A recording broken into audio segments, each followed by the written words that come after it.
Hello,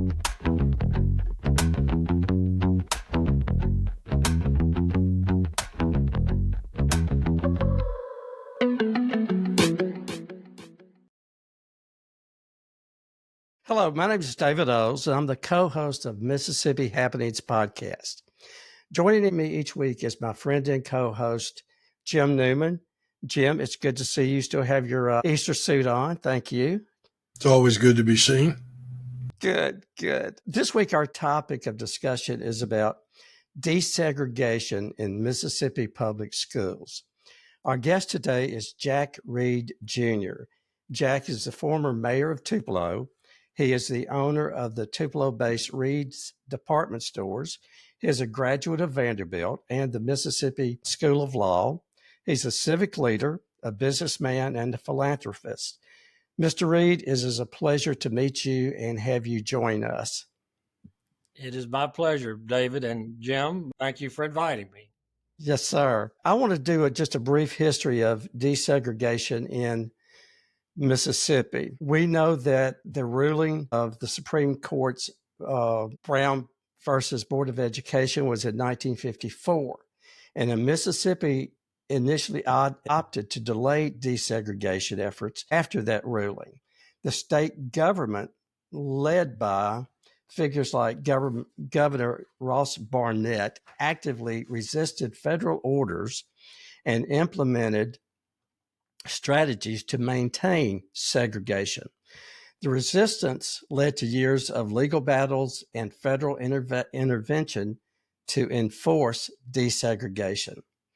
Mississippi attempted to implement freedom of choice plan, but it ultimately failed to achieve meaningful desegregation. And freedom of choice, that's one of the key phrases that we hear today. The state also sought the establishment of private academies and basically segregated schools to circumvent the desegregation efforts. In 1969, the Supreme Court ordered Mississippi to, desegregate its schools immediately and fully. The federal government had to intervene, filing lawsuits and monitoring school districts to ensure the compliance. By 1970, all school districts in Mississippi had been desegregated. Most of our conversation today is going to be around your father, Jack Sr., and his positive involvement in this process. Would you like to share some information about Jack Sr.? Well, he was a man that really felt like if he thought injustices were happening around him, that he felt some sort of innate obligation to do something about it. You know, there are a lot of people that notice injustices, and not everybody that decides to do something about him. He was actually, the older I get, the more impressed I am at how young he was when he was stepping out as one of the few white business leaders of the state to really stand up against the whole white establishment, both the elected establishment, the governor, lieutenant governor, the speaker of the House, most of the representatives and the senators, and then a lot of the white businessmen who were in the Citizens Council and some of these more supposedly more prestigious segregationist organizations.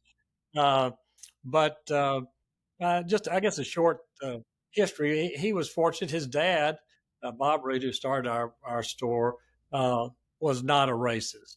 So he didn't come from a racist family. And in fact, our store was the first store, maybe in Mississippi, certainly in North Mississippi, to have dressing rooms where side by side where blacks could. My grandfather helped his black cook register to vote, took down there with her. And so those are just a couple of incidents, but just to maybe give you a little flavor of him. Uh-huh. And so Dad was lucky that his, like too many families back then didn't have a role model of someone of that generation who was still very set in their ways racially. After Dad went into the Army, he enlisted after his freshman year at Vanderbilt and served for 4 years in the Army during World War II. And one of the things that, and he said this when he came back, the first time he ever really felt discriminated against was he was an enlisted man, and he was in Australia. He was in the intelligence corps. He was a code breaker. And he had a date one night with a cute Australian girl, and they wouldn't let him in a club that said they only permitted officers. And it irritated him, and it kind of embarrassed him in front of his date. And he remembered that he really had not, by being a white male in Mississippi, he really had not had that occasion, anything like that happen to him. And then, of course, on the boats home from World War II, I mean, here these black soldiers have been giving their lives too, just like the Americans had, putting their lives in danger and fighting for this country.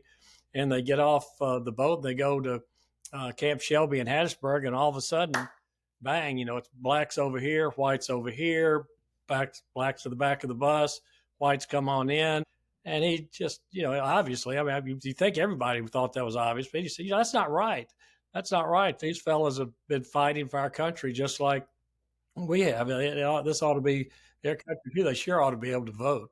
So, so that's kind of a little bit, I guess, of his history of where he got to. So when he was 39 years old, he was the president-elect of the Mississippi Economic Council, which was the biggest business organization in the state, and had all the major companies, banks, manufacturing companies, law firms, and he was a young man to become, the president-elect of that. But he had an opportunity to speak at a luncheon in Jackson that was attended by a lot of the legislators, and it was right after Ross Barnett had been in the football stadium down in Jackson saying segregation now, segregation forever, flying the rebel flags, and it was heated.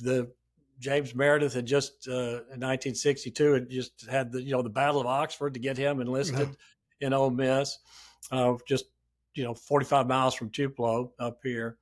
And Dad said in this speech he said we need to obey the law. Mississippi needs to be part of the future, not the past. We need to desegregate our public schools. We need to do it peacefully, and we need to get on with educating all of our children. That's the only way Mississippi is going to grow, is if we all grow together. And while he was speaking, a good many of the legislators walked out, but they got some press around the state, some of the news organizations. And at my dad's funeral, William Winter, Governor Winter, who was a friend of his, said, I don't mean to sound like bragging because he's my father, but since he's the topic, Governor Winter said that was the most important speech given by a Mississippian in the 1960s, to have someone of respect stand up for the right thing. So yes, I'm proud of him. He's in the Civil Rights Museum in Jackson. There is a plaque of Dad with several other, many other white Mississippians, called something like points of light of other white Mississippians who stood up and did the right thing in the 60s. But so that's kind of where he came from. And then we can go into the school stuff later on, but I don't want to give a soliloquy here. So no, that's fine. I've done some research on him, and I would recommend everyone do some research on Jack Reed. I looked in Wikipedia, and he sounds like, number one, he sounds like a really nice guy, and it sounds like he was perfect what Mississippi needed at that time. Jim, I'll turn it over to you. I thought you were going to keep right on going there, David. I didn't grow up here in Tupelo, Jack, as you know. Moved to Oklahoma, and from Oklahoma via Memphis to Oxford in 1978, I guess, and was really shocked. It was just a whole different world than the world I had known in Kansas City. But I'd seen some of it in Oklahoma with the prejudice against the native tribes there. And I had heard about I guess it was in the 1920s, Black Wall Street. There was a part of Tulsa that they shot up and blew up, and I don't know why the mayor, I think the present mayor said he didn't know anything about it. But when I got here, I've heard so much about, and I look at them as giants. People like your father and Felix Black and Cotton McCullough, although I never met him. I don't know whether that's good or bad, but it seems to me that in Tupelo, there was a core of strong leadership that people respected and listened to and were willing to follow. And how did you go about, or how did your father and those around him go about making integration of our schools? And this is just hearsay because I had no personal knowledge, but I've always heard that it may not have been easy, but it was not very, very difficult, as opposed to, I think somewhere I read Hattiesburg was the bombing capital of Mississippi during the integration. And it may have been another town, but I think it was. I think maybe. Macomb. Okay. Yeah. How did that process begin in its incubation period? Well, first let me say you're exactly right. It just wasn't a one-man show. And my dad had two brothers, both of whom had gone to World War II, come back to Tupelo, Bob Reed and Bill Reed, his two older brothers. Felix Black, you mentioned, was just a wonderful man, almost a saintly man who was just generous and in a quiet way. There were just a group of them. I guess they're friends, but also some good friends, and also just some general community people that honestly I think were guided. A lot of them were Methodists in our church, United Methodist now, that really just believed the gospel story. They believed we're all God's children. And that really may sound a little too religious the day after Easter when this has been recorded, but it really is true. I mean, they just felt like the right thing to do was to treat these black children just like their own white children. And they realized separate but equal was not equal. And Dad had before, I mean, while they were still separated, he had still gone to the black high school and given on awards day and things. He, even before the schools were integrated, he would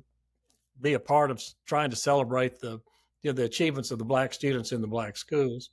But they just decided among themselves, the leadership did, that they just weren't going to leave and form a separate academy. That's what happened around Mississippi, and that's what happened really around the South and really a lot of places in the North too. People don't talk about segregated, black, white schools in the North, because Boston had as much violence as anywhere after, for a while, Right. part of the integration situation. So it wasn't just around here, but the big thing was just we're not going to leave and form a separate all-white private school. And once there was just enough of a group, a solid group of core citizens who said we're not doing it, it would have taken some money even in these poor Delta towns that did it. It still took some of the planners it took one or two people with money to even build even if it was a second-rate private white school. It still took some money, and really Tupelo, just the people with some means, the bankers and the heads of the law firms and things, they just said we're not going to do it. And they had relationships with some of the black leaders too, and some of the black principals and educators in the black community. And so it was really, and it was kind of citywide. Tupelo, I think, was the second city, maybe Greenville was first, but the second city to integrate their public pools. There's public swimming pools. That was a big no kind of thing. Are we going to let our children swim in the same swimming pools? I mean, it's hard to say those things without to shake your head now, but these were some of the real test cases. Our church, First United Methodist Church, was the first church in Tupelo to openly open its doors to black worshipers.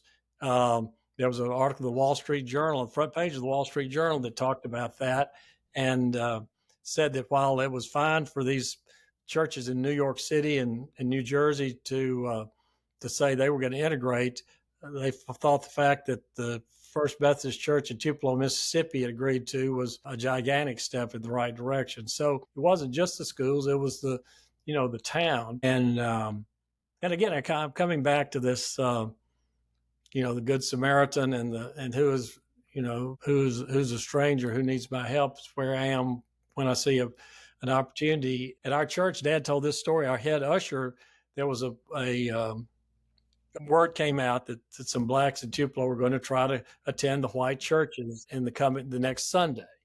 This was being tested all over the state, where they were brave enough to test it. And so they had a meeting of the ushers of our church in downtown Tupelo, and the chairman of the administrative board said something, well, we've got this decision to make this Sunday. We understand that maybe some of our black citizens want to worship with us. We need to decide what we're going to do. And Dad said there was just a few moments of silence. And then one of the ushers, a man named Jack Eubanks, who was not a civic leader in any way, not a wealthy man, he was a wonderful, solid member of the church. He was there every Sunday, open it up, close it, but he was in no way a public speaker or anything. He just said, I think we just ought to do what Jesus would do if he was an usher. That's a really good story. And so nothing else was said. They didn't even have a vote. They just said, well, yeah, I guess you're right. So all that to say, I guess, Dad, there were a lot of other people in Tupelo that were interested in doing the right thing, but it was unusual. I mean, there are very few cities in Mississippi that don't have a very active private academy, and we do have one now. TCPS, which is a Tupelo Christian Preparatory School, but that's 1960. That's 30. That's almost 50 years later, and it's still over 90% of the students in Tupelo go to the public schools even now.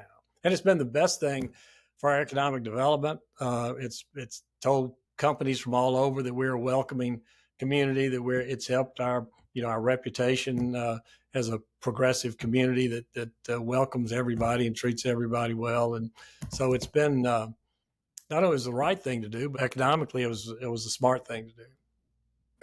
What was the feeling in the black community?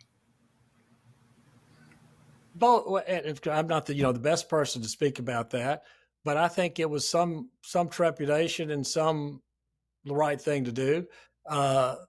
They understandably, according to my dad and conversations I've had with other black friends my age, they didn't want the Tupelo back then was about I think 60 or 65% white and 35% black or something. So it's about 50 now, but with some other races and things mixed in, certainly. But they realized that the parents, I think, and the leaders realized that the white schools had better facilities, certainly, and you'd be blind if you didn't see that. They had newer textbooks, they had better science labs. I mean, everything was visible. I don't know that they would admit, or not that they had better teachers. They probably had some better teachers and some not. There were probably some of the black teachers that were better. But I think there was some trepidation about the black students being maybe overwhelmed a bit just in numbers. But I think by and large, they also said, yeah, we want these good facilities too. We want to be part of what the best things the school can offer too. And so there. I was lucky to be at Tupelo High School during the 2 years of freedom of choice, and I've got some real life stories about that. But then my younger sisters and brothers were all part of the full total integration, desegregation. The next year, I graduated in the spring of 1969.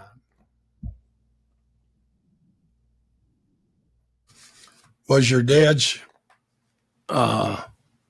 dedication, I call it dedication, to education, Was his speech at the Heidelberg Hotel back in '63? Was that really the beginning of his relationship with William Winter? Well, let's see, probably not, because he knew William when William ran for state tax collector. Yeah. Because when I was a page at age 15, so that would have been, I was born in 51, so that would have been, well, he might have, that was 63, would have been before that. I honestly don't know. They knew of each other. I think they were both kind of keeping their eyes open around the state of who was who were these. Dad certainly was interested in who the people in politics were that were more of the same mind that he was. And although Dad didn't go to Ole Miss, a lot of his friends in Tupelo went to Ole Miss or State. So I'm sure he had friends that were common friends that had gone to school with William. But they certainly had a very close friendship that warmed and warmed and warmed. And of course, William's best known for the Education Reform Act of 1982, which did so many good things for the state. And he had asked Dad to help get that through the legislature, and then to head his he had a Citizens Blue Ribbon Committee to help come up with all of the pieces of that legislation. Citizen-run school boards, but before that, the state school board had just been 3 of the politicians, 5 or 6 that were public kindergartens, lots of progressive things. In fact, after it was finally passed, it was touted as the most progressive school reform in the country, 1982. But so Dad was who William had asked to lead that effort, which I guess was certainly a compliment. He believed, I guess, that he had the reputation that he thought could help do it, and he knew he had the interest in it. So they led a movement to fully fund the minimum MAEP, minimum adequate education plan, the minimum that schools should spend on public education in a school district. And they called themselves octogenarians for equal education. So all the way into their 80s, they were still speaking out on it. That's great. When I looked at Wikipedia, it says Jack Reed, and then comma or semicolon, Mississippi politician, and never elected. I thought once, defeated. That's interesting. Yes, Wikipedia and change that. I know, but every time that I met your father, the only thing that I remember about him is that he was always a gentleman, no matter what. No matter what the circumstances, he was always a gentleman. And to label him as a politician, I think, is an insult to his integrity. I've never looked him up actually on Wikipedia, but that is interesting. I think can't people write in and try to help polish up things? So yes, that's it. Yeah, that's crazy. I need to check. Yeah, of course, he only ran for one office and he was defeated. He got 48% of the vote when he ran for governor, but that was not enough to defeat Ray Mavis, who was the white hat young author. Right. And so many people have said he was the best governor Mississippi never had. And he would have been a wonderful guy. You talk about him being a gentleman. He just had a great sense of humor, too. And that's what really helped him persuade people. There's a book called A Time to Speak.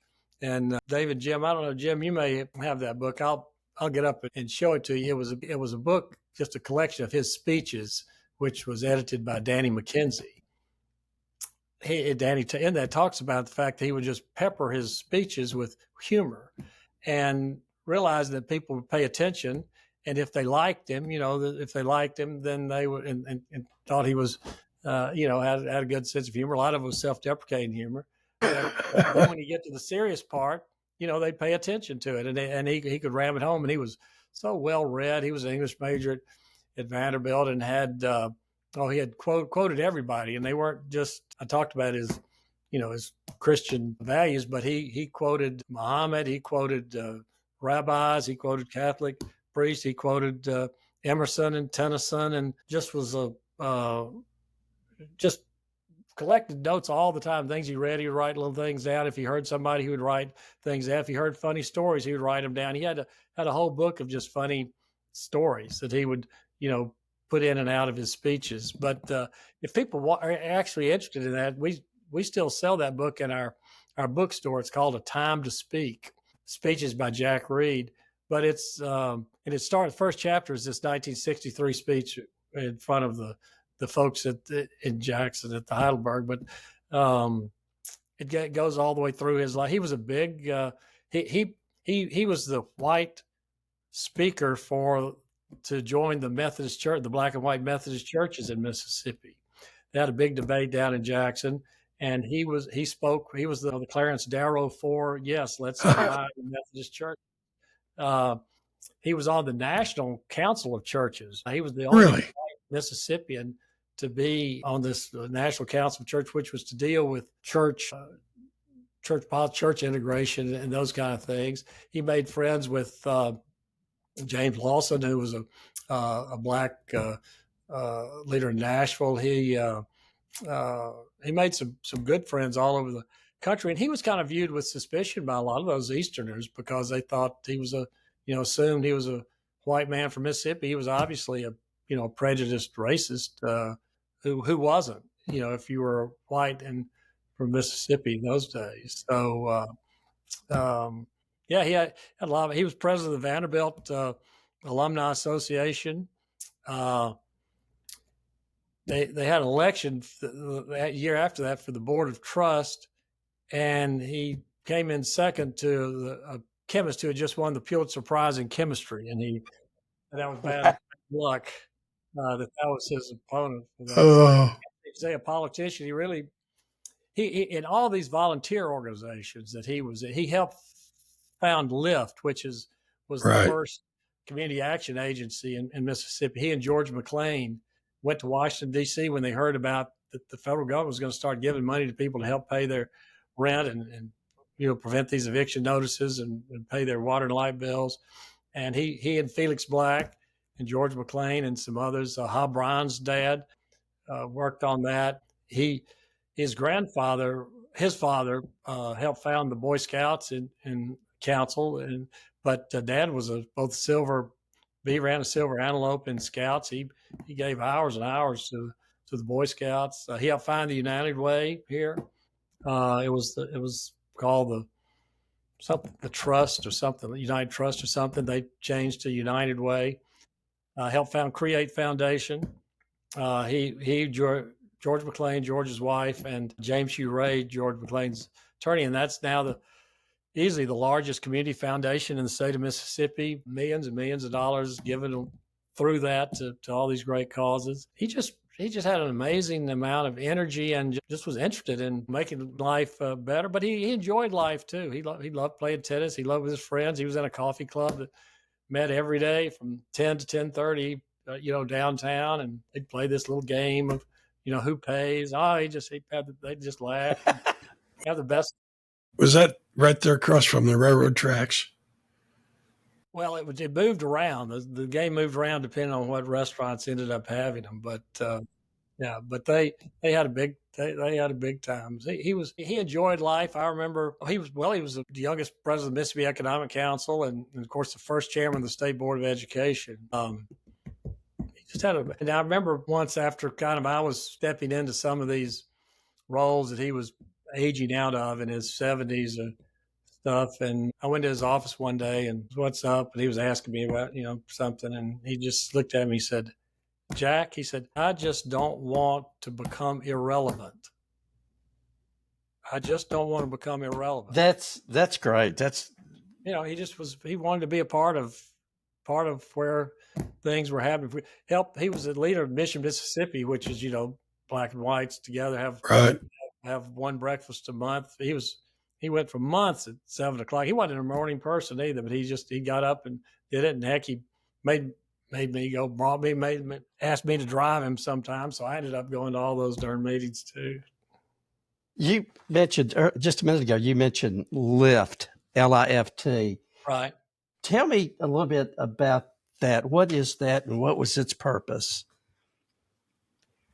It was during the Johnson administration, I think, and it was one of the first federal funding opportunities for communities to help people who are really living on the edge. And I'm sure it's an acronym. Well, it's called LIFT, LIFT. And every month they help as much money as they have. And of course, the state could add to it if they would. Mississippi hasn't added to it nearly enough. But people apply.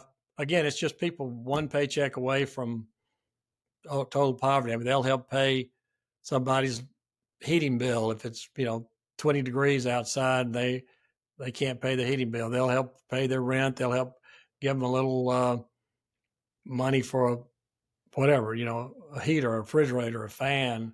It's just people on the neediest of the folks in the communities, and that's what that's done. It's done it since the 1960s, I guess, early 70s. And it's still in existence. It's still working. Mm-hmm. Okay.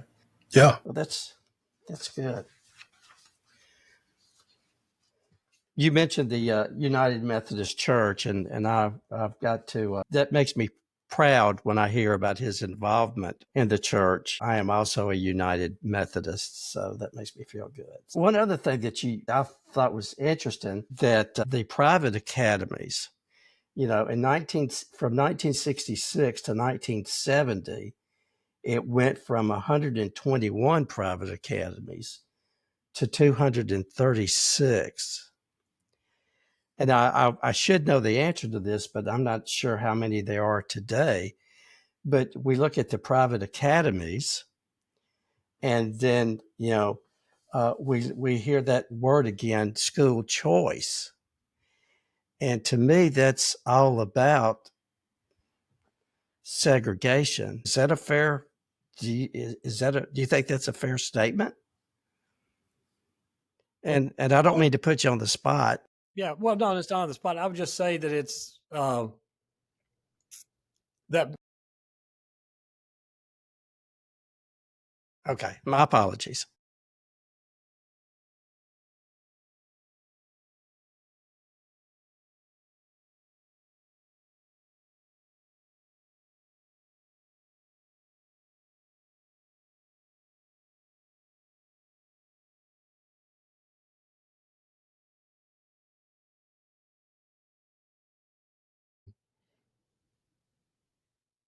They're And again, I don't, I'd say I wouldn't want this taken out of context, sentence by sentence. I'm sure there were some Catholic schools That's true.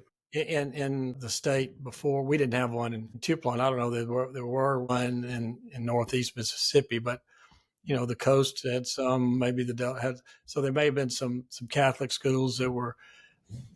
My guess is most of them were probably white Catholic boys and girls too, but I don't know that. I think the point that can certainly be made, that I would certainly stand up for, is that I think state public taxpayer money should not go to private schools. If I want and I went to Vanderbilt. I went to a private university, but we paid for that. Mississippi taxpayers didn't pay for that. I think as a Mississippi taxpayer, our public funds should go to the public schools. And if a parent wants a child to go to a private school, then I think they have that choice to go to it, but they need to be able to pay for it and not take money from the public schools. One of the dad's things was the legislature used to say, I'm tired of throwing money at the public schools. We need let's try the private schools, and he would say, if you'll take a look, I don't think we've ever thrown enough money at the public schools. We haven't tried that yet. Let's try that and then say that they're not doing their job. So, and the tax base, that's one thing that's such a disparity. That's why the minimum MAP is important, because so many school districts have such a small tax base now that to take any money from them to put into private choice schools, I think it's just not the right thing to do. And apparently it's unconstitutional to do that. Although the legislature has found some ways to kind of weave in and out of that a little bit. But I don't begrudge any parent that decides what's best for their child, where to go to school. But I think if it's not public schools, they just need to be uh, willing to pay for what the private school tuition is. Thank you for bringing that up. We had a good conversation with Nancy Loom with the Parents Campaign, and a good conversation with Erica Jones with the Mississippi Association of Educators, and both of them brought it up, as well as Representative Justice Gibbs and recently Representative Robert Johnson.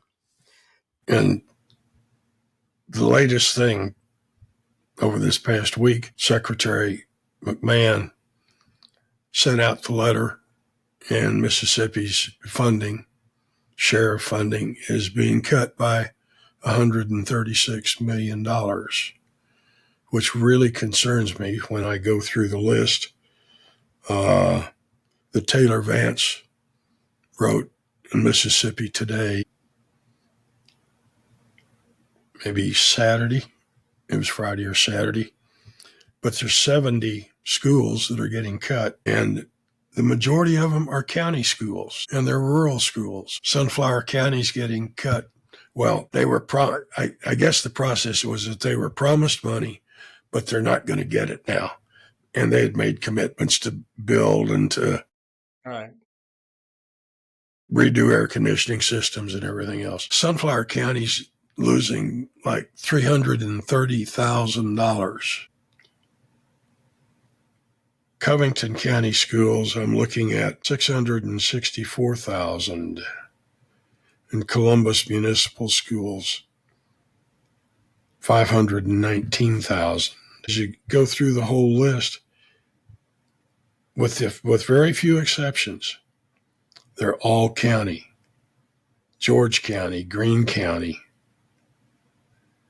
Greenwood, LaFleur County. We've talked a lot about why Mississippi is so poor.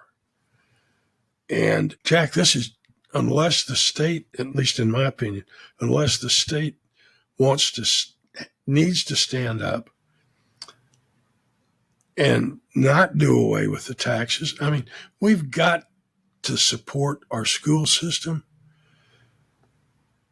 to have any hope of attracting any kind of manufacturing companies or high-tech quality companies. And we're losing $136 million, and I don't think the state's going to make it up. Is that what Senator McMahon's column said? He didn't expect the state to. I knew that figure that we were losing when the Department of Education, when Elon Musk was chopping away with his chainsaw. I didn't mean Senator McMahon from Mississippi. I'm talking about cabinet level McMahon. Oh, sorry. Education. I meant Chad McMahon. Linda McMahon. Right. It's terrible. I mean, how do we expect children to move up to find the next rung on the ladder? I think in my mind, that's what a state's obligation is, what a city's obligation is, what our own obligation is to each other, is to be able to form reachable rungs on the ladder that you can, so you don't have to go from being a 4'5" kid and have to dunk the next step to get out of poverty. And the way you do that, obviously, is by building from really pre-K and these Head Start programs, which are being cut too, and working that way up, and so these children can get a decent education, a better than decent education, a good education, so they can lift themselves up. The best welfare check is from a job. You can make more than you can from best food stamps or a job that pays you enough to go to the grocery store and take care of your family. So no, it's a shame. And you just wonder, Mississippi voted for Donald Trump per capita, I think either first or second more than any other state in the union, maybe Alabama and Mississippi. And you wonder how many of these voters that voted for Trump in these rural areas will be affected by these cuts that really are hurting the real people that need it the most. Yeah. We did reach out to Dr. Philip Birchfield and also Dr. Lance Evans. And I don't have the article in front of me, but both of them were quoted. And I believe, and as I said, I don't have the article in front of me, but I believe it was Dr. Evans who sent a letter to the Secretary of Education, Linda McMahon, asking her to reconsider that. And I like Dr. Evans. I think he's going to be an excellent superintendent. He just needs enough ammunition to be able to work with. Gotcha. And hopefully we would, we have reached out to him and to Dr. Evans also. We would love to have them on our show to talk about this too. How do they come up? And I applaud him for sending that letter and asking for them to reconsider. What do you think your father would do with this situation? This is going to be a good answer. I just know it. I love it. Go ahead. I don't know. I think he would probably, Senator Roger Wicker was elected in 1987 to the state legislature, the same election that Dad got beat. He gave Dad some credit for his election because so many people in Tupelo in this district came out to voted for Dad and voted in the Republican primary. So I suppose he would do, which is what I've done, is reach out to Roger as a friend and someone in, I guess, the best person we have in a position of influence to just give him his thoughts on what the responses could be, should be to some of these just total surprisingly. It's hard to use a word to explain. There's hardly words to, yes. There's no words for it. But I think that probably, I think he would, I think he would also feel like you need to double down in your own community. And I remember, I'll say this, after 9/11, it was interesting what sort of kind of historical perspective he put that in. I remember we watched that. We watched the Twin Towers fall here at the store, watched on the Today Show. And either that day or the next day, I was talking with Dad in his office, and he said, for pretty presciently, really, he said, things will, there will be some things that will change. But he said, most of what is important in our lives, if not almost all of what is important in our lives, is still going to be up to us to take care of. Our own families, our own communities, our own friends. And he said he certainly was not a war hawk, but he said, I don't know what will happen. He said, but I do think business will go on. We need to keep coming to work and being good citizens and doing our part where we can to be part of whatever the right response is. And I thought that really had to be true because honestly, in my life, most of the changes that have come, I didn't go to, fortunately, I didn't have to go, but I was too old, I guess, to go to Iraq and Afghanistan as a soldier. But except for the soldiers who have gone to war in the Mideast, of course, the people that died on 9/11, which was terrible. But I mean, honestly, the inconveniences at the airport, that's probably most of what the repercussions have been. Now, as a citizen, all the money, all the treasure that we spent in Iraq, in my opinion, was unnecessary. I mean, there's some ripple effect things as a citizen that I regret. So I would think he would say today, if people were just felt like they've been hit in the head with a 2x4 about any of the Trump decisions that have been made all at once, I think he would say, we need to protest what we think needs protesting. We need to not be silent, but we also need to just keep doing the best we can where we are with what we have. Be good examples for our children, that just carry on. He really admired the English stiff upper lip, the Battle of Britain and World War. I'm sure some of your listeners, of course, Churchill and studied, the British in World War II. He was a big admirer of Churchill and that determination to not give in and to keep coming back. Never give up. Never give up. Yeah. So I think that's probably what he would say. I think that's good advice for all of us. I remember George H.W. Bush's wife, Barbara Bush, said once, and I've quoted this in some of my speeches over the years since I've heard it. She said, what happens at your house is more important than what happens at the White House. And maybe that's a good time to remember that. I think you're right. It really is. I tell you, if you got 3 minutes, I'll tell you one funny integration story that yes, please. To me personally.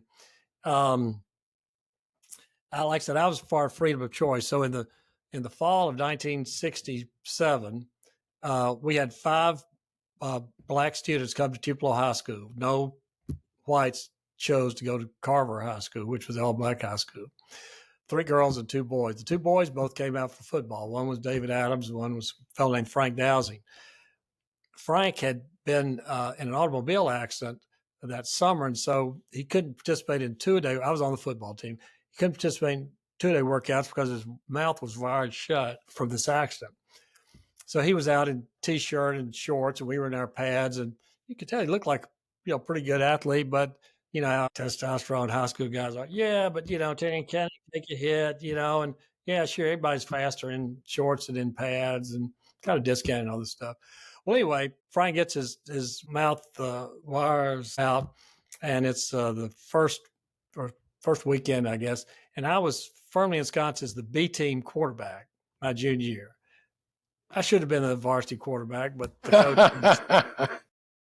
And so we would go down to Amory on the bus for the B team game. B team games are on Thursday nights, and the varsity games are on Friday nights. So our offensive coach, Coach Dennis White, was the coach of the B team. And he said, Jack, we're going to put Frank tailback tonight, and you call the play for everybody else, and then tell him what his role is going to be. So I go down, and they kick off, and we get the ball. Bubba Worthen, a friend of mine, y'all may know, he's still around, was a pharmacist here. He takes the kickoff and runs it back to about the 20. And so I call this sweep left, and I said, Frank, I'm going to reverse out. I'm going to pitch it to you. The fullback's going to try to lead you, and you try to get around left end, sweep left end. The guard's going to pull, and we're going to try to sweep left end. Got it. 80 yards later, untouched, as the referee is trying to keep up with him, he tosses the ball to the referee. And I'm going, whoa, wow, that guy's fast. Yeah. And we didn't have a kicker on the B team, so I had to stay out there. We always went for 2. And anyway, so I come back to the sidelines, and I said, Coach Waite, this is great. We're going to have a great B team season. We're going to have a great season. Puts his arm around me, and he says, Jack, don't get used to Frank being on the B team. And the next night, he played first team wing back on offense and defensive end, which shows you how good he was. He wasn't that big. He was about 5'10" or 5'11", maybe 185, 175. By the end of his 2 years at Tupelo High School, he was all Big 8 in football. He had led our basketball team to the 6A championship as a 5'10" center. They tried to foul him so as to keep him off out of the offensive part of the game. And in the state championship game, he made 16 out of 16 free throws to help us win that game. He set the state 100-yard dash record and the state 120 low hurdles record that stood for 10 or 15 years. He was number 4 in our class of 218. Really? He went on to Ole Miss med school. He dropped out of med school, didn't like it. But he personally was the Jackie Robinson of North Mississippi, and Mississippi, really, because we played the state championship basketball game down there, and we played it as far down as Yazoo City. He was unbelievably a man of grace.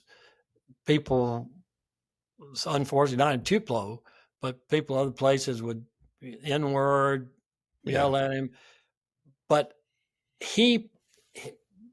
the sports and his accomplishments in sports did more for peacefully integrating Tupelo than any one single person. There's a marker, Jim, at the Highland Circle at Robbins Field about him, about Frank. But what a wonderful person. And he went on to do the same thing in Mississippi State. He was all SEC and all American at Mississippi State defensive back. He was the first black Mr. Bulldog. There's a part of the gate at the stadium at Scott Field is named for Frank Dowsey and Robert Bell, who was the other first black athlete at Mississippi State University. He did for the SEC. He was one of the first black athletes in the Southeastern Conference. Ran a punt back against Alabama for a touchdown. Just a wonderful human being. Virginia Dowsing, Virginia Tolliver is his sister, Jim. Really? Yeah. She's his big sister. Well, Virginia's Virginia.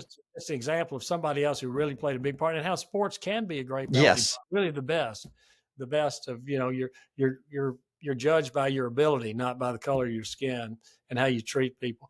There was a heckler down at the state basketball tournament that every time he'd get the ball in warm-ups, kept going, hey, Leroy, we got to take you out, Leroy. And finally, Frank, after the last time he goes around to get the ball for his, dribbling in, he goes over to the stands on the front row and said, how did you know that my name was Leroy? That's great. He disarmed the guy. On the other side, one of my friends got in a fist fight in the restroom of that game with a guy from Meridian who started trashing Frank, racially trashed him. Yeah. So the white student stood up for him. Anyway. How do you spell Frank's last name?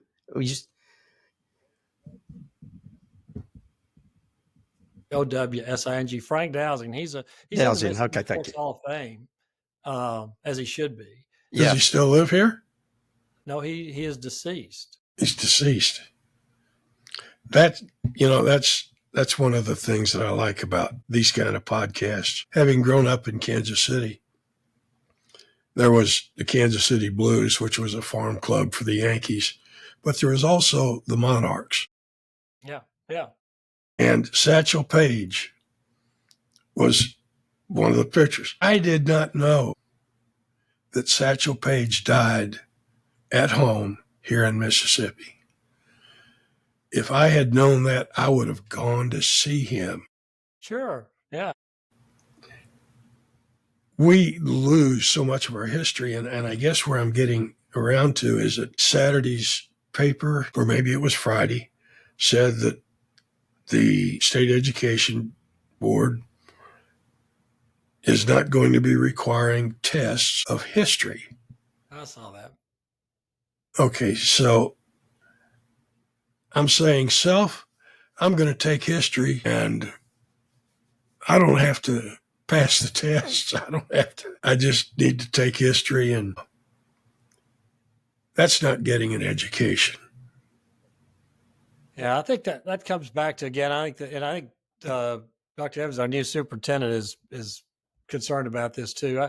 Mississippi has gone too much overboard on how the communities are graded. A school, a B school, a C school, a D school. I mean, you can pretty much tell which schools are the D schools by how many school lunches they provide. If you have a high percentage of poor students, they're coming in with one-parent families. Oftentimes, they don't have the resources. They're not well educated at home or in the summers and things.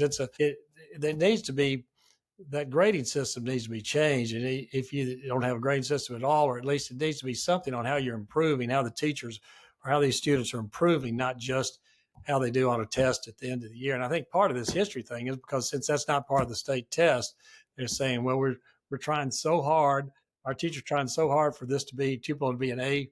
Thankfully we are an A school system. Right. Those teachers work just as hard if there was a B school system, if they had more at-risk students. So I think that's part of that backdrop of that story. I was going to get real quick. I'm going to move real quick and get this book just to show you. Yes. And I know we're out of time, but that's it. No. That's time to speak. Time to speak. speeches by Jack Reed. Danny McKenzie edited it. But get it, Reed's Gumtree Bookstore. We still got copies of it. I'll be down there. I'll be down there tomorrow. Well, Jim, pick up two. Pick up two. This has been great. Thank you so much for Jack for being with us. Well, Jim, you got anything before we close? No, other than just to say that the greatest generation, I think, was the Jack Reeds and the Dr. Robert Newmans and all of these guys that went to the Second World War. I appreciate it, Jack. Well, thank you. Yeah, they gave us a lot of good examples to live up to. Absolutely. They did. Absolutely. The apple didn't fall far from the tree. Very generous. Thank you. Thank you. And I enjoyed talking with you guys. Good. And I do want, I want to leave with a couple of things. Goodness. And then, Jack, you were quoted a couple years back in the Mississippi Today. And I think this kind of sums up your life and also kind of sums up your father's life. In Mississippi Today, you were quoted as your personal motto: God wants life to be a party. It's up to us to make sure that everyone is invited. That is a great motto to live by, and it shows in what we heard about your father. It shows what we heard about your life as well. We do appreciate our viewers. We appreciate our sponsors, one being Alpha Insurance and Olive Branch, and the agent is Ali Ejalali. So we do appreciate him, and we appreciate all of our sponsors. And also, as usual, we want to remind everyone, may we never be indifferent to the suffering of others. And our email address is Mississippi1happenings@gmail.com, mshappenings, the number 1, @gmail.com. Thank you for joining us. Jim, good to see you. Jack, great to talk to you. Thanks, guys. Thank you all.